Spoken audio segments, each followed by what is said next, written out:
Alexandria, cidade fundada por Alexandre o Grande, tornou-se rival da Atenas clássica, pois foi um centro de ciência e cultura.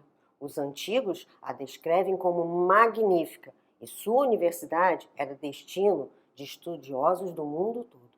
A Biblioteca de Alexandria, maravilha do Mediterrâneo, tinha cerca de 700 mil livros. Era nessa cidade que Hipátia lecionava. Considerada a primeira mulher matemática que temos registro, ela foi tão importante que sua morte se tornou um marco do fim da Antiguidade Clássica. Quer saber mais? Então, eu sou a professora Cláudia Gomes e se liga na curiosidade histórica de hoje. Hipátia nasceu em Alexandria, no Egito, possivelmente entre 350 e 370 da nossa era. Ela era filha do matemático Theon, o último diretor da Universidade de Alexandria. Ele instruiu sua filha na matemática, astronomia, poesia e a filosofia da época. Mais tarde, ela foi para Atenas, na Grécia, onde foi estudar o pensamento de Platão, um dos responsáveis pelo desenvolvimento da filosofia ocidental. Atuando na matemática, Hipátia desenvolveu estudos sobre a aritmética de Diofanto de Alexandria, matemático grego considerado o pai da álgebra. Ela ainda desenvolveu trabalhos de ciências exatas e medicina. Quando retornou ao Egito, tornou-se professora de matemática e filosofia.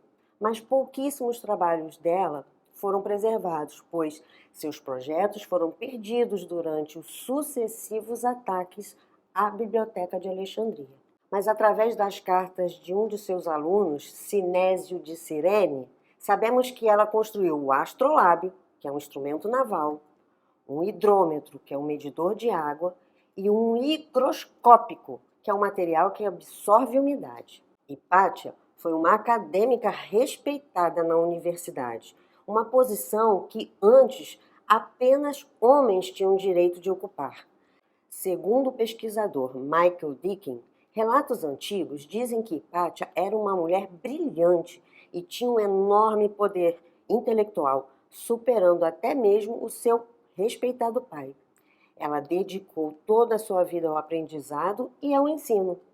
Ao não se casar, ela afrontou os conservadores cristãos da época. Mas à medida que o cristianismo crescia em adeptos e poder, Alexandria tornou-se um palco da divisão entre facções religiosas. O arcebispo Cirilo se frustrava com a popularidade de Hipátia, cuja inteligência a elevou ao cargo de conselheira de Orestes, que na época era prefeito do Império Romano do Oriente e que havia sido seu aluno. Para defender o racionalismo científico, a matemática era constantemente acusada de blasfêmia, bruxaria e sentimentos anticristãos. No entanto, ela nunca declarou ser contra o cristianismo. Na verdade, Hipátia dava aula para pessoas de diversas crenças religiosas, inclusive cristãos. Mas as tensões aumentaram quando Orestes puniu publicamente um homem chamado Hierax, que tinha ido espionar a comunidade judaica a mando do bispo Cirilo. Ele queria encontrar qualquer evidência de planos contra cristãos. Paranoia pura, pois não havia plano algum. Quando os judeus notaram a invasão, reclamaram com Orestes, que puniu Hierax. Cirilo, enfurecido, encorajou a comunidade cristã a atacar os judeus, que foram mortos, e os sobreviventes expulsos da cidade. Os cristãos roubaram as propriedades dos judeus e transformaram suas sinagogas em igrejas. Cheio de ódio, o bispo Cirilo armou uma emboscada contra Hipátia, que estava a caminho de casa após sua aula na universidade.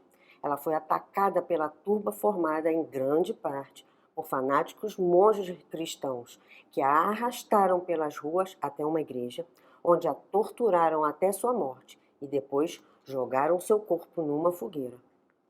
Após a morte de Hipátia, a Universidade de Alexandria foi saqueada e queimada por ordem de Cirilo. Templos politeístas foram demolidos e houve um êxodo em massa de intelectuais e artistas de Alexandria. Depois de toda a violência e assassinatos, A Igreja Cristã reconheceu Cirilo como santo, com o argumento de que seus esforços suprimiram o paganismo em nome da verdadeira fé.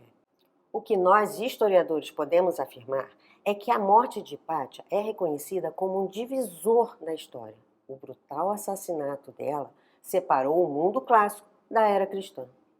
E para além disso, o que nós, cientistas sociais, podemos afirmar é que a Igreja nascente não suportou a inteligência, o conhecimento e, principalmente, a liberdade de pensamento que Hipátia havia conquistado. A crença politeísta da filósofa foi apenas uma desculpa para atacar uma mulher que não se curvou aos religiosos e que ainda servia de exemplo para outras pessoas, homens e mulheres, que valorizavam o pensamento crítico e a liberdade religiosa.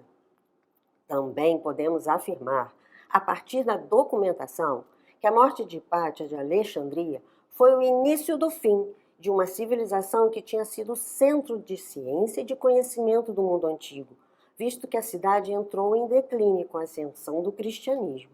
Até hoje, algumas pessoas me perguntam por que estudar história antiga. E eu digo, ao estudar a história, aprendemos que toda vez que a ciência e o conhecimento são atacados, toda vez que a intolerância religiosa persegue aqueles que estudam a sociedade, se destrói. Incrível a história da Hipátia de Alexandria, não?